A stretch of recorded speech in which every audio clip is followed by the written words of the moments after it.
This is Talking Drupal, a weekly chat about web design and development from a group of people with one thing in common. We love Drupal. This is episode 530, Join the Community Working Group. This episode of Talking Drupal is sponsored by Amazy AI. On today's show, we're talking about the Community Working Group, what they do, and how you can help, with our guests, AmyJune Hineline, Mark Casias, and Matthew Saunders. We'll also cover Drupal CMS Geo Images as our module of the week. Welcome to Talking Drupal. Our guests today are AmyJune Hineline, Mark Casias, and Matthew Saunders. AmyJune currently works with the Linux Foundation as their certificate community architect. She is responsible for supporting the certification team's efforts in building and maintaining exams and related documentation for exam products in the Linux Foundation's certification portfolio.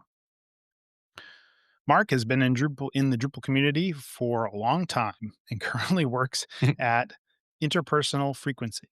Living in New Mexico, he plays bass in the Randomatics. And last but certainly not least, Matthew Saunders is a veteran Drupal contributor and public speaker focused on AI, accessibility, and neuro-inclusive community building. He brings extensive code of conduct and trauma-informed conflict resolution experience to his role with the community working group. He currently works for Amazy.io as an AI ambassador. AmyJune, Mark, and Matthew, welcome to the show. Thanks for joining us. Hello. Thanks for having us. I feel like I actually should have said welcome back to the show because you've all been here before. It's true. But either way, welcome. Either way, a welcome is a welcome. So There you go. I'm John Picozzi, Solutions Architect at EPAM, and today my co-host is Nick Laughlin, founder at Enlightened Development. Good morning. Happy to be here. All right, and now to talk about our module of the week, let's turn it over to Mike Anello, sitting in for Martin Anderson Klutz. Mike is a developer and trainer for Drupal Easy and a maintainer of a number of Drupal modules of his own. Mike, what do you have for us this week? Hello and good afternoon, evening, whatever it is. Mike, people can listen to this whenever they want.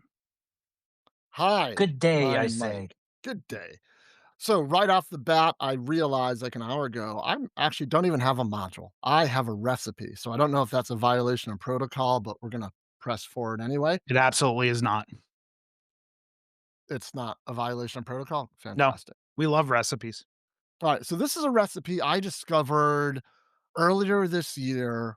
It's called the Drupal CMS Geo Images. So it's a recipe specifically made for Drupal CMS.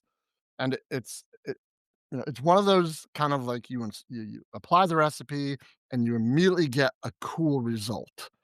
So what it does in a nutshell is it will take any images that you upload to a particular media type, and it will grab the metadata from that image if it has geospatial information and display that image on a map. And it's pretty dead simple to use.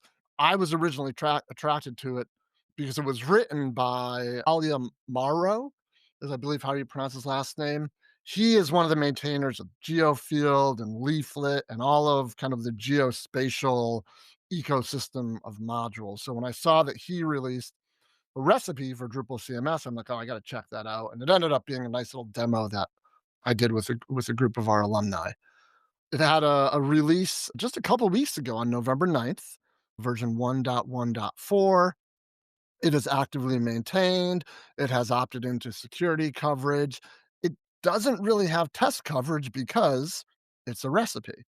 So the modules that are included in it, most of them do have test coverage.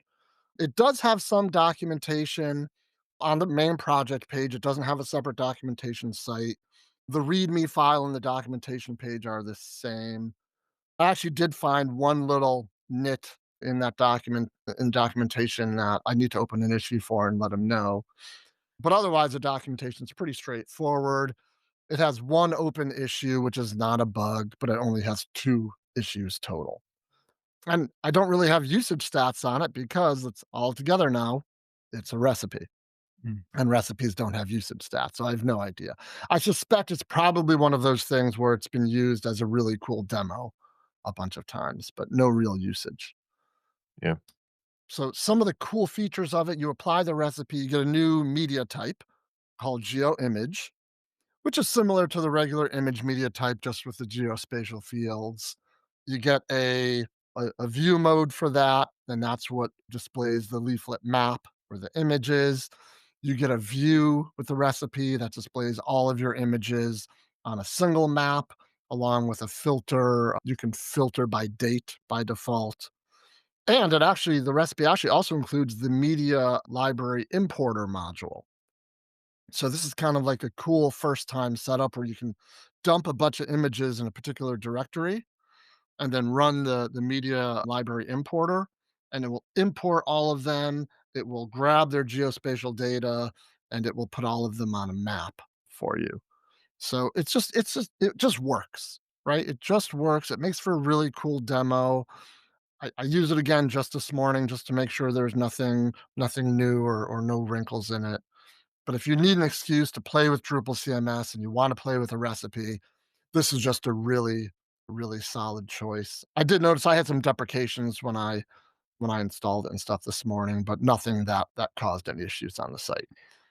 So that is Drupal CMS Geo Images, and the URL is drupal.org/project/Drupal_CMS_geo_images. This feels like the perfect kind of recipe too, right? It's a fairly flashy use case. It's pretty complex to set up, I think.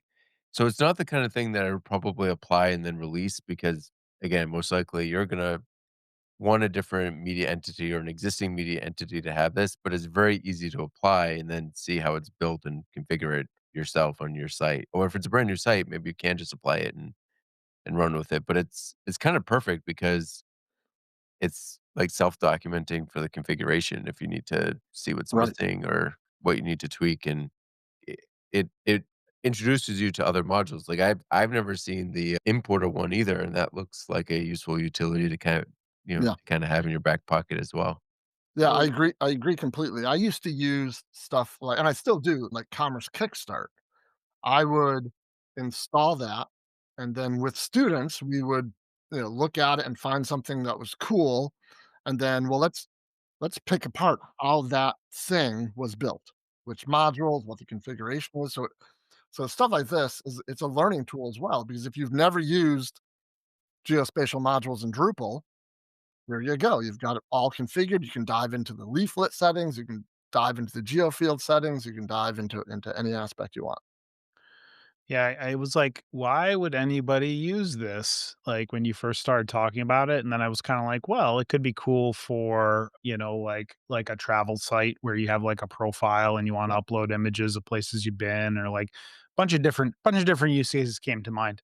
I am interested, though. You said that it integrates with the media library importer module. Does that module work with, like, an external data source? Like, could you point it at, like, a S3 bucket or something like that? Or does it have to be, like, within the file system? Because that feels like it'd be kind of a pain to upload images that way to me. I do not know the answer to that question. Oh, alright, no worries. I can research on my own later. I was just Yes. curious. That's an exercise left to the reader There you go. or listener. Again, it's a I was pod. curious. I wanted to open up a can of worms on that. You talked about the tracking. Thank you. Do you think that there is a way that recipes can start getting tracking so that usage of a recipe can be identified? Do you think that's something that's happening in the community and in the recipes initiative? Yeah, Eh, that is a bit of a can of worms. I think there's some potential issues with that because of what a recipe is, right? It's just a bunch of YAML, right? I I think mean, if the an it would have to phone home, right? So, like, it would have to go through the install yeah. process, and then if the site had opted in to, like, allow for that, well like, you could send it back, but well, Well, and ultimately the recipe is meant just to be applied and then and then Right, disappear. and then go away. Yeah, so yeah, there's and not really anything that sticks around to be able to phone home. So go ahead, Nick. yeah, sorry. And John, you said install the recipe. Remember, we're not installing recipes, we're just applying run them. the So recipe, Nick. I guess I meant to say Apply. run the apply recipe. Apply. I um, believe but apply Apply the is recipe. the most favored word. but Man. Yeah, This Just but cast of there's a characters, it's gonna be a long show today, folks. just but keep it there's an honest. I Long mean, what show. isn't that the point, right? To have, enlightening technical discussions that are hopefully accurate? Oh, accurate. You wanted accurate. Never mind. I'm out. Oh, sorry. Have I um, gone too th far? there is an issue to track that, by the way, Mark, and I'll look for that and put in the show notes so that we can keep track of it, but they are discussing strategies to find out kind of how popular a recipe is because that does have some kinda direct implications of the level of support that they get, but yeah, it's a tougher problem than it seems on the surface. All right. Well, Mike, thanks for filling in. You did a great job. If folks wanted to connect with you or suggest a module a week, how could they go about doing that? I'm Ultimike pretty much everywhere on Drupal.org and social media and DrupalEasy.com. Awesome. And if you wanted to suggest a module of the week, you can reach out in the Drupal Slack in the Talking Drupal channel, or you can connect with Martin directly. He'd be happy to hear about those. All right, Mike, have a good one. Thank you. Thank you. So, yeah, thank you. See you later. This episode of Talking Drupal is sponsored by Amazy AI.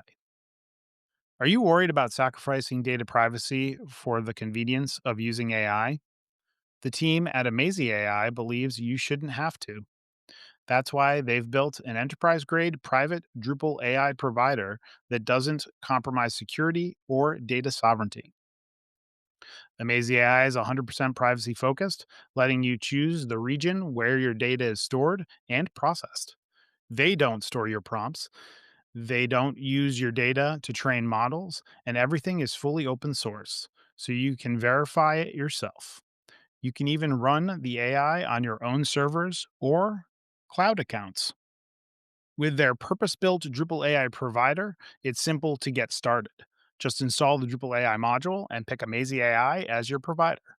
With the advanced AI tools, you can generate or simplify your site's content, generate alt text, and supercharge search, all while keeping your data and your users' data completely private. Amazy AI even offers a 30-day free trial with no token limits, so you can experience how AI can make your Drupal site smarter and faster without the privacy trade-offs. Visit Amazy AI today to get started. All And right. and check out Matthew's shirt too. Yeah. Yeah. There you go. He brought the branding with him, Yep. Right here. Right here to our little show. which is a great thing to say in an audio podcast. So yeah. Yeah, don't worry. They can reference the YouTube video if they really feel like they have to drill down on that. Okay, so we're talking about the community working group. We're talking about joining the community working group, but let's not put the cart before the horse here.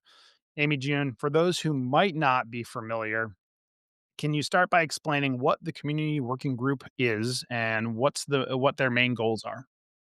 Sure. It's been around for a while. You might hear it called like the CWG versus the Community Working Group. We're responsible for supporting the health and psychological safety of the Drupal community and adjacent communities. We work on providing resources for healthy and productive discussions, and there's a number of ways we do that. And we have two main groups. We have the community health team that focuses on proactive things like education, resources, workshops, and anything that helps people collaborate more effectively within our community to kind of help things from becoming a conflict. And that brings us to the conflict resolution team, which is the reactive side. We focus on if something has gone wrong and someone needs help navigating a conflict or a difficult situation. And we both teams work together on that same goal. We want the Drupal community to be a place where people feel welcomed because we all know that our community is really diverse. And so we provide education to talk about diversity of our of our community. We want to be able to contribute. We want everyone to be able to contribute without having that fear of harassment or harm. A lot of our work is about listening, educating, and helping people build healthier habits that support long-term sustainability within our community because some people, ultimately don't feel safe and will leave. And we're, the proactive side helps that and the reactive side, helps the situations de-escalate. Thank you, Amy June. So now that we kind of know what the community working group helps with in the community. Mark, many community members might not realize that there are several subgroups within the CWG beyond the ones that we're just mentioning. Can you talk a bit about those and how they kind of work together with the greater CWG? Actually, I mean, those are the 2 main subgroups. You've got the Oh, community health team, which is great, and that's kind of that we meets more on a quarterly basis, and we kind of do more Slack interaction and working in that basis. Each person tries to do its own thing, like mental health issues, writing blog posts, right. updating the nudges and stuff like that. And then the conflict resolution team, we meet once a week to discuss any issues that are going on or kind of try to point the general working group together in the same direction or in the correct direction, hopefully by by our standards and by the community standards as well. But making sure that everything's taken care of properly and watching it over. But those are the 2 main groups, the conflict resolution and then the community working group. We have some subcommittees, though, like Mark kind of touched upon. We have subcommittees that work on tasks. Like we have this nudge that we use in the community to help with that productive dialogue, and we work on that in groups. We have SMEs that come in and help us, from different industries. We have, a SME for the event organizers. We have SMEs And for different geographical places. Go ahead, and Mark. SME is subject Oh, matter expert yeah. because I for the longest time people would say SMEs to me and I'd be like, "Who's Smee?" Thinking it was the guy from the story. So Yeah. yeah, exactly, exactly. So I just wanted to clarify that. Subject matter experts. Good deal.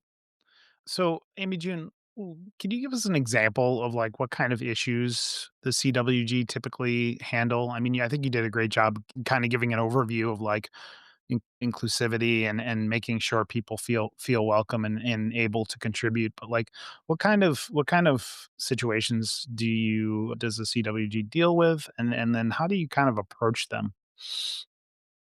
Okay, so I think you're asking maybe what the conflict resolution team deals with versus the Y- the Yeah, team. Is that the yeah, question? Okay. yeah. I guess that's a better way of phrasing it. Absolutely. Yep. Okay, so just to address the community health side of it, the issues that they work on are those proactive ones, right? Like trainings and materials, helping support events. And they run the Um, code of conduct training, right? yes, yes, Yes. yes. I think that's done quarterly or so, and that's something that we do through an external person who used to be in our community. Sage from OtterTech, I think is what it is. Is that right, Mark? And I Okay. will Um, say, if you so haven't taken that training, I highly recommend it. It is very, very insightful and really, really great if you're running an event and you need that sort of thing. Okay. And then the conflict resolution team, we call it the CRT sometimes. We handle incidents that mostly involve interpersonal conflict. Mm. Sometimes it's bigger conflict, but most of the time it's individual conflict that comes up. Misunderstandings that have escalated, situations where people feel unsafe or maybe they're unsure how to proceed in what they're trying to get done.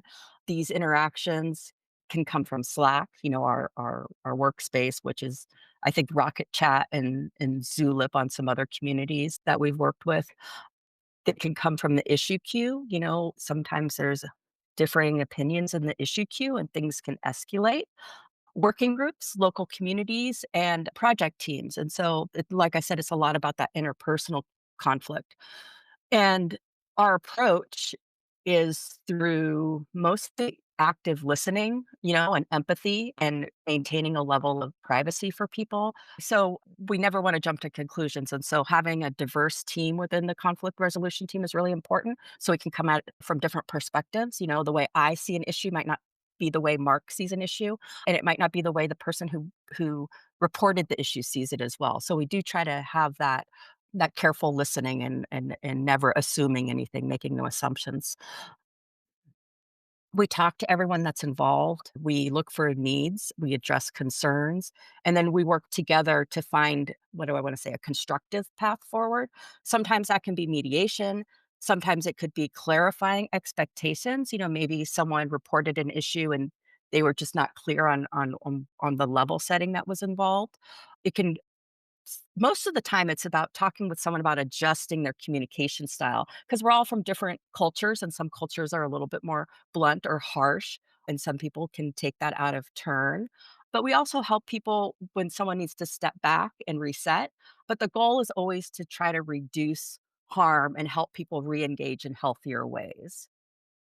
Yeah, we're always trying to bring people into the community, not pull them out, you know? So that's one of the reasons that we try to say keep everything anonymous. We try to keep everything, you know, our reporting form doesn't even ask the email of the person that's recording so that we don't have to get them involved if they don't want to be. And it's very, very important that the goal is to bring people into the community so that we're working together, not ostracizing anybody or kicking them out because they didn't get along. So Yeah. So being that impartial third party and kind of trying to see both sides and come to an amicable solution is kind of the goal, it sounds like. yeah, and I'll admit half of our CRT meetings are us arguing about whether or not who's who's who's got the moral high ground there because some people will see it one way and other people will see it the other way.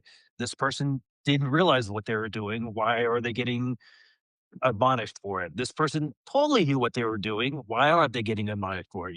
So and that changes from I would call the it go ahead. I would not call it an argument. I would call it productive dialogue in our Yes. meetings. Yes, yes, and see how we're arguing about that? How what we're gonna call it? No, we I mean, and it's great that we have a very solid team right now that who we known each other for a while and interact very well with each other, so it makes it actually one of the things I look forward to every week, so And I mean, in context and intent, I think are probably pretty important. And it sounds like you guys are looking at those things to say, like, well, what was the context and what was the person's intent here? Was it harmful or just the ignorance, right? And let's like maybe highlight that and educate both parties to that aspect. right, and then we take it to the community health team and say, "Hey, let's work some wording out so that we have a nudge that kind of addresses that, Mhm. or a blog post that kind of talks about that, so that people are aware that we're aware that this is a thing." Yeah, and we also monitor like repeat things if we see something happening repeatedly, because maybe the first couple of times people misunderstand and that sort of thing, but if it's repeated behavior in the issue queue or Slack, then we kind of react a little bit differently to that, right? Yeah. Matthew, as a brand new CWG team member, and we're talking about joining the CWG, can you tell us a little bit about what prompted you to want to join the team, and and what's the experience that you're hoping to bring to the group? What perspective are you trying to bring? Yeah, thanks. So, first, I think it's most people in the community know this already, but because I've been talking about it so much since, gosh, 2019. But I'm a person with autism, dyslexia, and attention deficit disorder. So, my perspective tends to be shaped by my own lived experience. I understand what it feels like to be misunderstood or to navigate systems that weren't built for the way your mind works. And joining the CWG felt like a way that I could help create a healthier, more predictable, and more inclusive environment for everyone in the Drupal community, not just for people who move through the world the way that I do. So I joined the community working group because this is work that I've been already been doing informally for a long time in the Drupal community. And I wanted to step into a place where that experience could be useful at a broader scale. And that started, honestly, with doing that training that, John, you were talking about with OtterTech, which I thought was really, really good. I thought I enjoyed it a great deal. And that led to me becoming a code of conduct contact for both Drupal Colorado and for Drupal GovCon. So I've had some formal preparation in how to support people when something goes wrong, how to listen, how to document incidents properly, that kind of stuff. Gave me a solid foundation in community safety, ethical response, and so on. But I also bring training that's less common in tech, but directly relevant. My wife and I were foster parents for years, and that required extensive work in conflict resolution, trauma informed support, because when somebody is coming or reacting from a place of injury, it almost never is tidy. It can come out as sorrow, frustration, it can come out as anger, and learning to de-escalate those kinds of situations, stay grounded, understand the underlying drivers has shaped how I personally show up in these community spaces. So for me, I feel like it's a practical experience that translates well to all kinds of different interpersonal challenges that the CWG has to handle. And then there's my public work around neurodiversity and inclusion. I've been doing talks for quite a few years now, and I'm often trying to build bridges between neurotypical and neurodivergent ways of communicating and processing the world.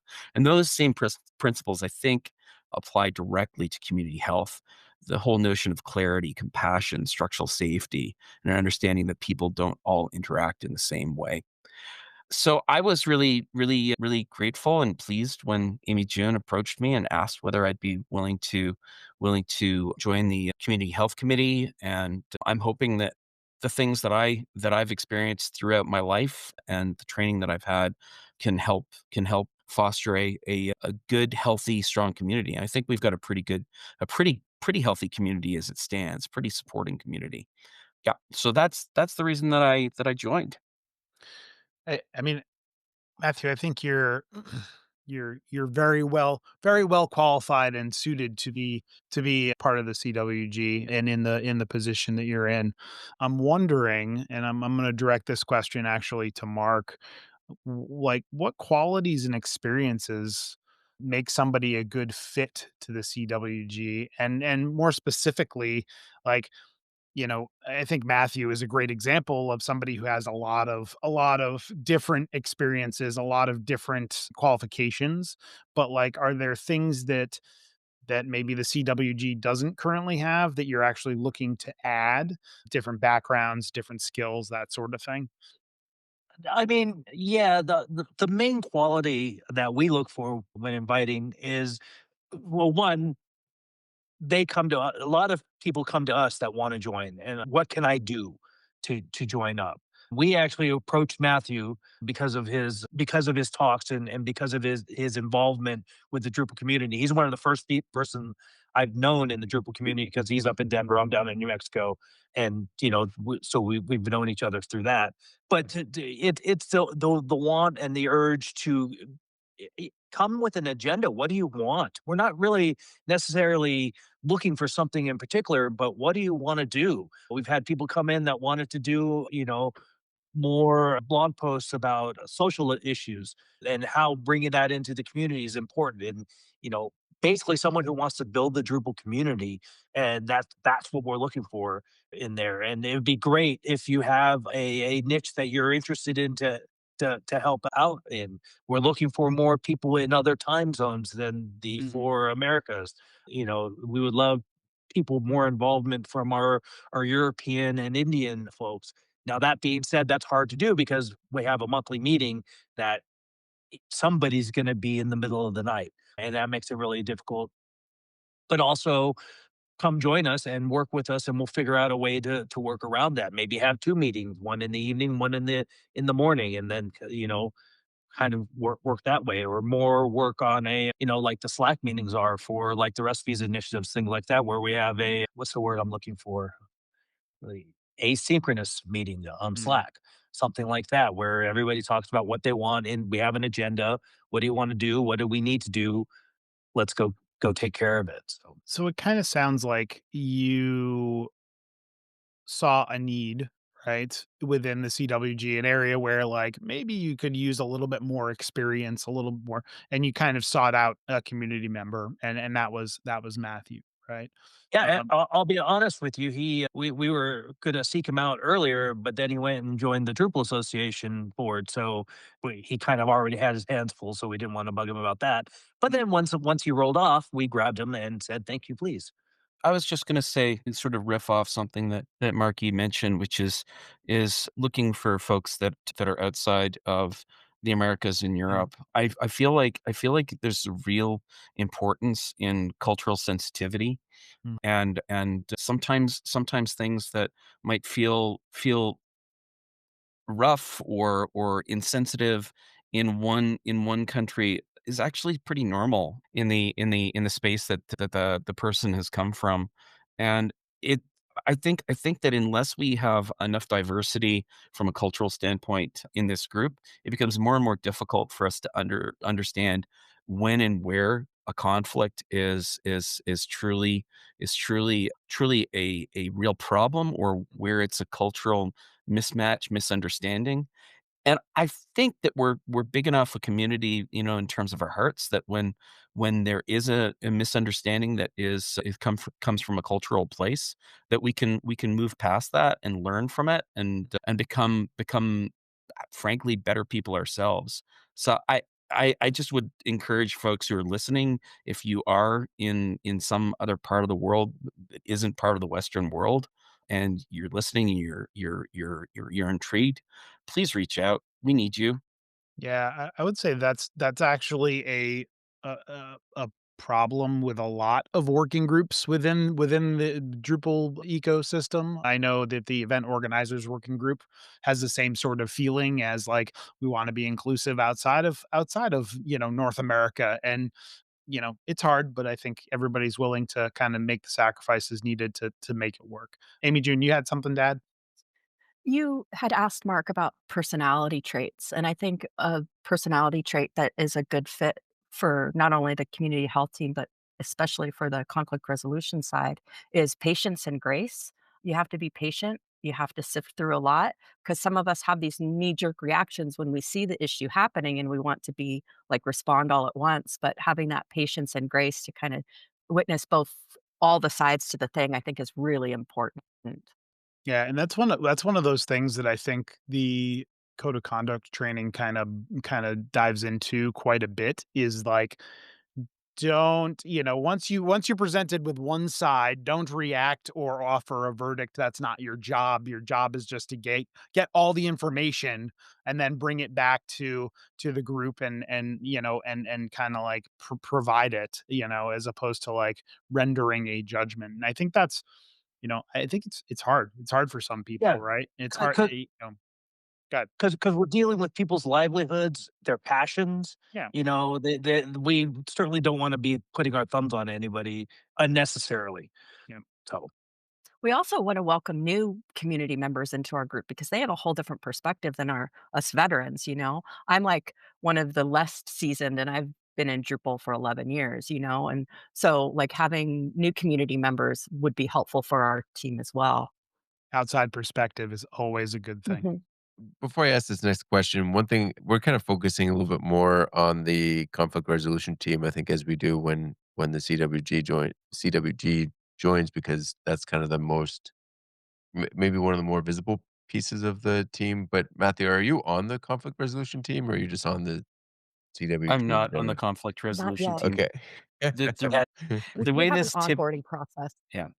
The way this typically works is that you join the community health committee to begin with, and you spend a bit of time, learning the sort of the ropes, and understanding the kinds of things that could be brought to the community as a whole. And then ultimately, if there's a space or there's a need, I think that's when there's a conversation about bringing other people onto the conflict resolution team. Well, Okay. Um, I mean, I yeah. think that's a nice thing to mention, right? Because we're talking about joining the community working group, and somebody might be listening to this going like, "Oh man, I don't want to join and then be like thrown into a situation where like, people are yelling at each other or something's getting out of control. Like that sounds stressful as heck."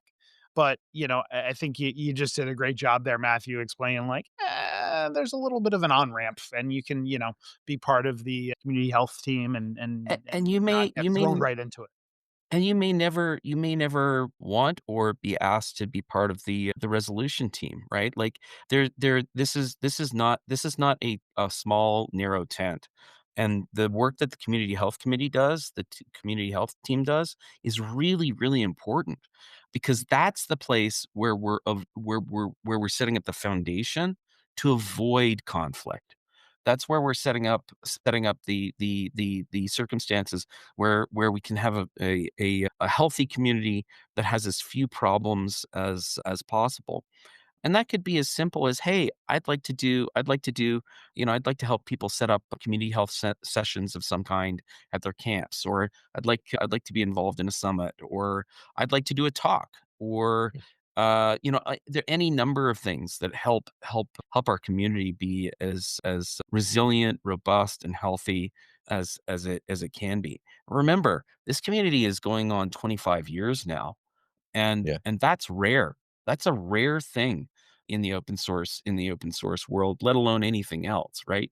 So I think there's a lot to be proud of, and I think a lot of that is can be tied to the community working group and the work that it's done since the very beginning.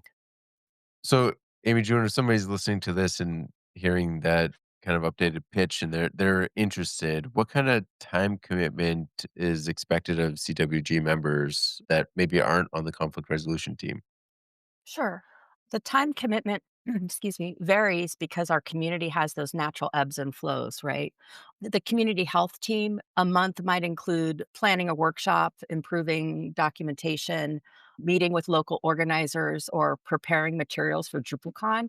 So sometimes around the major events, the time commitment is a little bit more. We do meet quarterly for an hour. We try to have office hours, which we could be better about doing, opening up community office hours.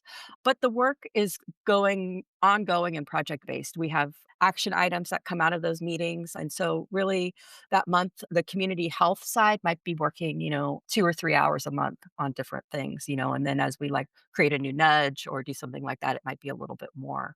And then the conflict resolution team depends on what reports come in. Some months are light and others are quite active. Again, it kind of goes with events sometimes. At the typical month for the CRT might include discussing ongoing cases, following up with individuals.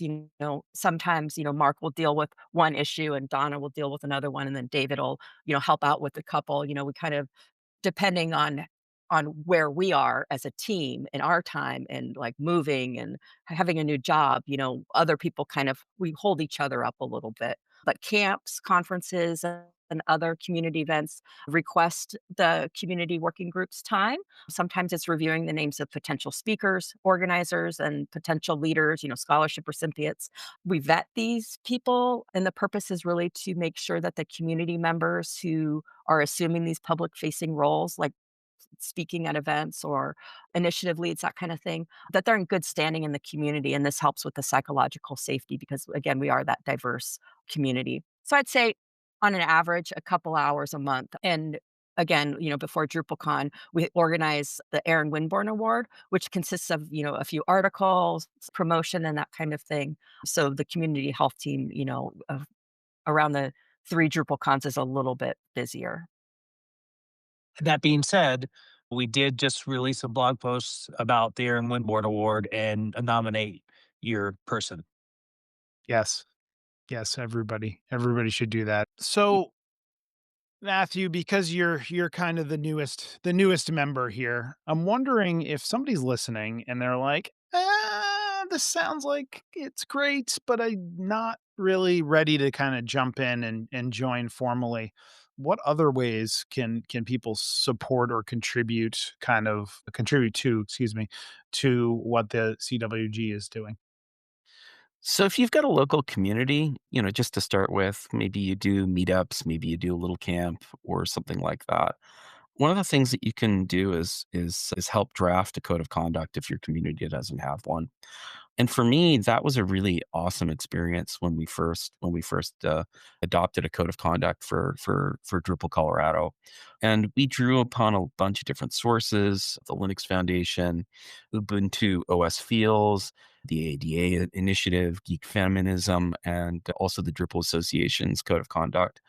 And every year or two, we come together and review it and update it. Actually, Amy June is my partner in that in Colorado. So, once a year or once every couple of years, she and I sit down and we just make sure that it's still in good shape. And it's just it's a good way to renew your connection with what the code of conduct looks like, and is super helpful. The second thing that you could do is go ahead and take the OtterTech training. Like, Mhm. it's not that expensive. You might be able to get a little stipend to help with cost if that's the case. For example, in Colorado, if one of our board members on the Drupal Colorado board wants to take the training, we'll supplement that so the individual doesn't have to bear the costs. And I'm willing to bet there are lots of communities out there that are doing similar things. That actually might be a good thing for us to pull together, right, Mark, AmyJune, a list of communities that support that kind of training. In any case, take the training. It'll help you sort of wrap your head around what this kind of work looks like, and then become a code of contact for your local community and for other communities if you've got the bandwidth. So, for example, while I don't live in the DC region, I'm very involved with Drupal GovCon, and when they heard that I was a trained code of conduct person, they asked whether I would whether I'd serve in that capacity for their event as well, and I was happy to do it. And I'm happy to do that at any event that I'm participating in. Just throw it out there if you're listening. Question about that. Yeah. Do you actually have to be at the event to serve as a code of conduct individual? Nope. You don't, but I Nope. will say that it helps if there's at least one person who's there and physically available, because somebody might be in a moment of extreme emotional strain, and they may need somebody that they know is safe to talk to. And I've had that happen once, and it was extraordinarily important for that particular individual to be able to have a person. And so I think that it's great. You don't have to be attending the event, but let's make sure that as much as possible there is at least one person, preferably two, but at least one person who's physically at the event. And then it sounds pretty scary to just jump in and be a code of conduct official at an event, but we have mentoring, like me and Matthew might, be on the Colorado team, but if someone wants to like find out what it's like and like observe and be mentored, lots of camps are willing to do that too. It's not like you have to jump into the deep end, you can have the support of the other people. But I also want to mention like when we decide on those people who are participating in the contacts, we try to have diversity in that too, in case it's a gendered issue or something like that, and Yeah. making sure that people feel like there's someone that they can talk to and feel comfortable with as well. Yeah, to Matthew's point, I think one of the reasons why it's good to have more than at least 2 people is usually a conflict requires more than one person, right? And having the ability to have both people kinda, assuming it's just 2 people, like, kinda separate and discuss with somebody trusted separately means you're not, like, picking who talks first, and you can kinda de-escalate the situation. I also wanna point out that if you're running a camp, this is the kind of thing that is good to have a plan for beforehand, right? You don't wanna be figuring it's kind of like car insurance, right? You wanna have it before you have the accident. You don't wanna be scrambling during a crisis to figure out how to like, you may not even find the resolution that day, right? A lot of the CWG work happens over time and takes multiple discussions and planning, it's really about making sure that there's no ongoing harm in the moment. But I would say the vast majority of camps probably go off without needing intervention or some sort of code of conduct thing. But really, when you need it, you need it. You want to have that plan in place beforehand, and you want to have the people to contact. And I think the CWG is kind of at the top of the pyramid, right? They're the ones to they're the ones to talk to for both planning and final resolution, I think. But yeah, it's definitely the kind of thing you wanna have a plan for We before we rather than during. Yeah. we encourage local communities to to Use deal us. with the thing, but if there's no resolution, then they come to us, but we do encourage locals to, Yeah. try to help out with that conflict. And I would say two other things, that are related. Nick, you're absolutely right. I've been organizing and running Drupal Camp Colorado for this will be our 19th year.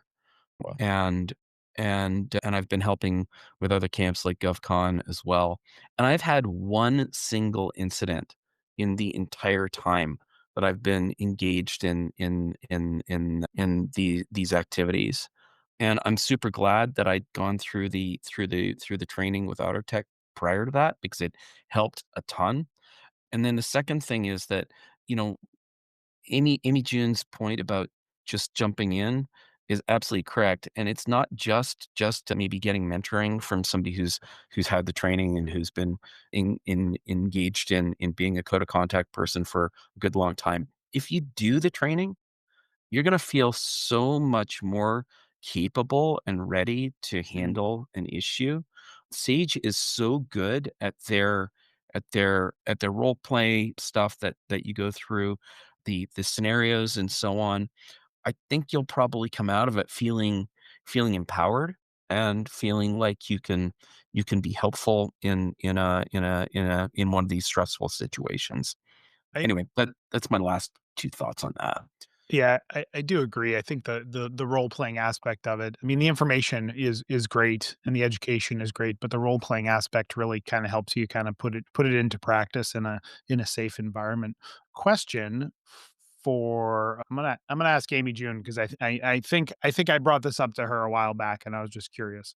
But the code of conduct training, are we in the process of developing like a second version of that or a re-up version of that, and does it exist and I just missed it? So we just discussed this at the last all the community working group meeting this month. Is Sage approached us and asked what sort of trainings we were looking for. And Mm. so that's a discussion that's happening within the group. And like as we talk to people at different levels and organizations. Right now, we really would like a continuing education type thing for someone who has taken that first training. And maybe they want a little bit more scenarios or a little bit more role playing and that kind of thing because, all different situations happen. So we are looking into asking Sage to develop like that ongoing training or the refresher Yeah. course because that's important. Because I took the training in 2019, that was a long time ago, Mhm. so having that refresher course without having to do some of that stuff that you do in the first time is move it we're working on it is the story. Yeah. There You you haven't go. missed anything, John. Awesome. Cool. I wasn't sure. A lot of moving parts out there in the Drupal world. So, Mark, the CWG in general, I think the conflict resolution team specifically deals with some pretty sensitive community matters. How do you guys kind of maintain confidentiality for parties involved, but also promote transparency and trust in the community and the process in general? Well, the conflict resolution team, all of our meeting minutes become public, but we not anonymize them completely. So we'll talk about how we have a specific kind of issue, but we won't mention call people out by name or call people out by country or anything like that. We'll just bring it up that there was an issue with X, Y, and Z. Remove all of our notes of what we did and whatnot. Just maybe bullet point it and mark it down, and that's then we publicize it. Now that being said, I'm about a year and a half behind of meeting notes or public minutes. So there's where one of the problems lies is that we got to get that out there.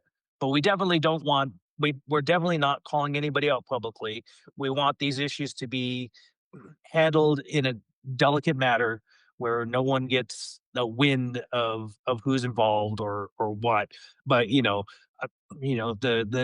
the chatty circles will know probably if they read up on the notes what who where and all that stuff, but we try to keep it so that, the general public will would or those involved will probably know when they see their issues is actually what I'm trying to say. But yeah, we keep everything as public as we can without giving out key information of what people are discussing. And all of our notes and drafts and stuff like that are locked down pretty hard in our drive. We share it between ourselves, so we have to use a shared drive, but we keep that very secluded and try not to let anybody into there So, but yeah, we definitely want everybody to, again, we want you to feel comfortable because if something happens and then you come back in the community, we don't need people rehashing that issue, right? We want people to come welcome you in and thank you for whatever wonderful thing you're doing in the community. And that being said, the separation of the 2 teams, we work on that the nudges, which amplifies productive discussions and keeps things healthy. Now, anyone can do that, and the community health team does that. But if someone files a report to this conflict resolution team, we don't share that with the community health team. We really try to protect everyone involved, but stay open about the process. So those incidents that get filed or suggested, sometimes people will reach out to one of the team. We don't share that with the broader team. But you do bring it back at a high level to try to implement trainings and processes to kind Yep. of mitigate or prevent the issue from happening again, right? Exactly, because Correct. we see Yeah. patterns in our community. We Sure. see patterns, and that's that proactive side. Okay, now we have these things that we wanna address, and what can we do to move forward? Yeah. So, AmyJune, does the community health working group also handle things like credit abuse? It's something that I know that Tim has to spend a lot of time dealing with, and that affects the health of the community kind of in general. But is that kind of just on his plate, or do you guys assist him with helping We manage that team too? We've worked on that in the past, and that sort of those nudges sort of stem from that, like inauthentic issues and things like that, because Okay. some maintainers or other contributors would get frustrated with credit Yeah. farming. I guess that's what we're calling it. And we worked on it as a team, but then the community kind of took it over. And that's our goal, right? Is we want to provide resources and things. And so there's a channel now in Slack that sort of does that. And again, if things get Yep. escalated or heated, we'll step in. But yeah, Tim does a lot of that now because we've sort of handed the community the resources. And that is also Tim's domain. I mean, we don't control the issue queue at all. We just control the community part of it. We don't have access to, well, actually, some of us do have access to make those kind of white sweeping changes, but we're very hesitant too. We don't want to overstep onto something. We've recently overstepped our boundaries and now we're backpedaling on something as well. Because we got these we got the ability to do it and then someone did it and we're like, well, we shouldn't have, so we're kind of like, we don't want to overstep. And so where the issue queue would be us overstepping if we went down and put our thumb on somebody. Okay. Sounds good. So before we wrap up here, I want to give each of you a chance to provide some parting words of wisdom to somebody who may want to get involved with the community health safety, with overall community health safety and governance, whether on the CWG or just at their local Drupal event or event in general. Matthew, what's any parting words for somebody in that regard? Sure. If you're a person who genuinely approaches the world with kindness and patience and the desire to help things, run smoothly and help people get along, get involved in your local community. Figure out how you can help your local community be as healthy as possible. And if that feels good, then expand it a little bit. And if it feels like you'd like to be involved more on a larger level, after you've had some of those good experiences, smaller experiences, I'd say reach out to people on the CWG and see whether there's something that you could do within the overall community that could be helpful. It really, really does take a village for us to make sure that everybody is feeling like they're heard, cared for, and those that compassion and structural safety is really, really fundamental. Again, not just at the global level, but also at your local level. So start local. If you feel like that's been a great experience and you want to move to global, speak up, and you'll find a very welcoming place, I think. Mark, what about you? Well, always my best advice I ever give is don't ask Mark for advice. All right, Amy June. So no, but I think Matthew actually landed it perfectly. I mean, you got to start small. Start with your local community. Start with your own issues that you're dealing with. Know that when if people or you're getting in a disagreement with someone, it's not about you, it's about your code. Don't don't try to justify your life based on your code. You are not your code. And the Drupal is a greater community because of that. You don't have to be this smart to ride this ride, famously said by Angie Webchick. Come on in, give what you can. Don't take it personally if someone rejects it, and work together to help yourself and help the community and bring it up. Do you feel like I I agree. I agree with that, but do you feel like there's a little bit of like you got to be a little resilient because sometimes you might have an interaction with somebody that's like less than ideal, and you know the goal is like we don't want you to get discouraged. We want you to keep trying, but like you know, ideally it happens flawlessly, no friction. But sometimes you get into something and somebody goes, "Ah, that idea sucks." Well, yeah, exactly, and but it's not you suck, it's that idea sucks. That's the difference. So, yes, life is built on friction. The world is built on friction. It's gonna happen. How you deal with it is the important thing. Wow, you're really good at that. You literally just turned that right around in such a kind and friction free way. Amy June, last but certainly not least. What do you got? Oh, I know I'm not least. There you go. Yeah. I think And we know it too, by the way. I'll just keep telling everyone.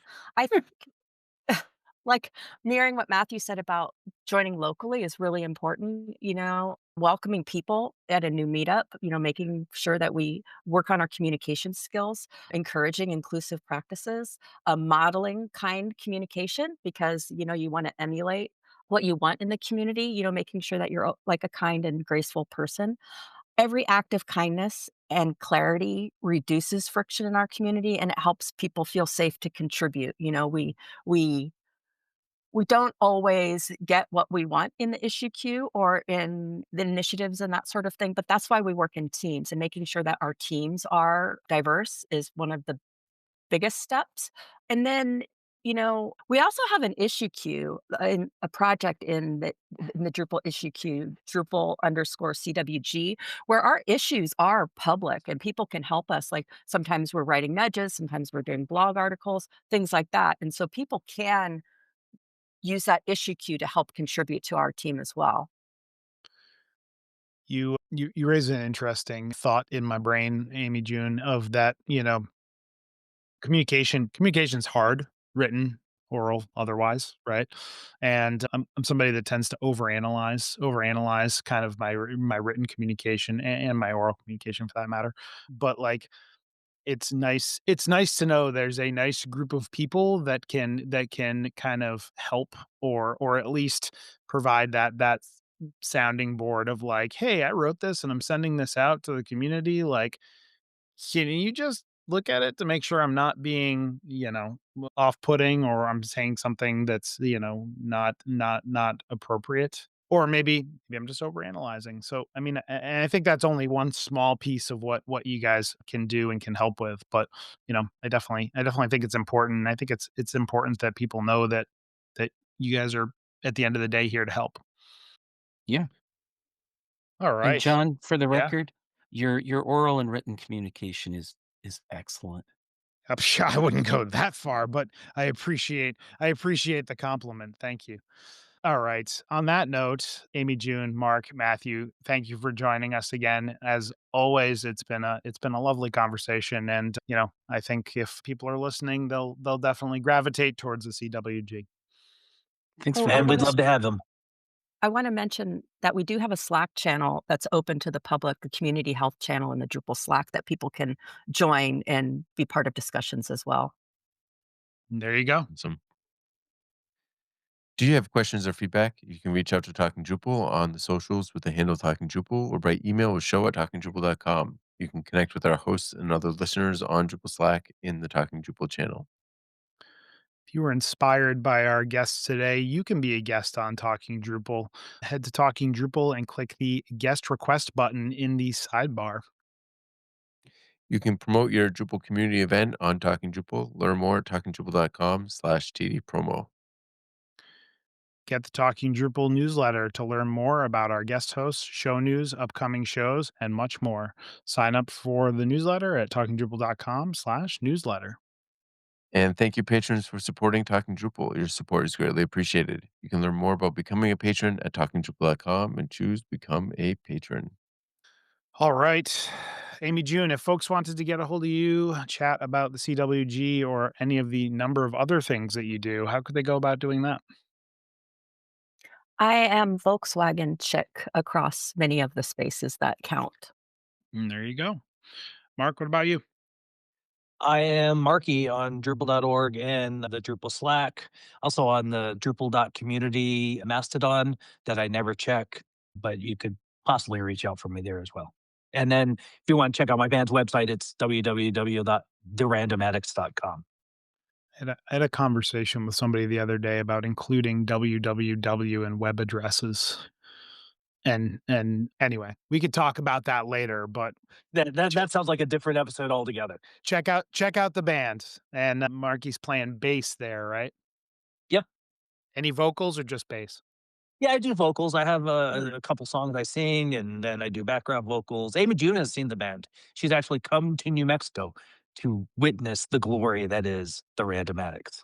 Was it I worth the mostly plane went to ticket, visit your AmyJune? sister's well, I mostly went to visit his sister's alpacas, but, Alpacas with a side he of played music. that weekend I for got us. you. I got you. All right. We have very talented community members here in the Drupal community. Everybody's got different talents. It's lovely. Matthew, what about you? I am Matthew S. on Drupal.org and Matthew S. on Drupal Slack. And if you're interested in reading more about the kinds of things that I do around in the neurodiversity community and AI, I am James Matthew Saunders.ai on the interwebs. Note, there is no www there. Thank you for that. And Nick, what about you? You can find me pretty much everywhere at NixFan, NICXVAN. And I'm John Picozzi. You can find me personally at picozzi.com or on the socials and Drupal.org at John Picozzi. And if you want to learn more about EPAM, you can go to EPAM.com. If you've enjoyed listening, we've enjoyed talking. See you guys next week. Have a good one. Thanks for playing. Ciao.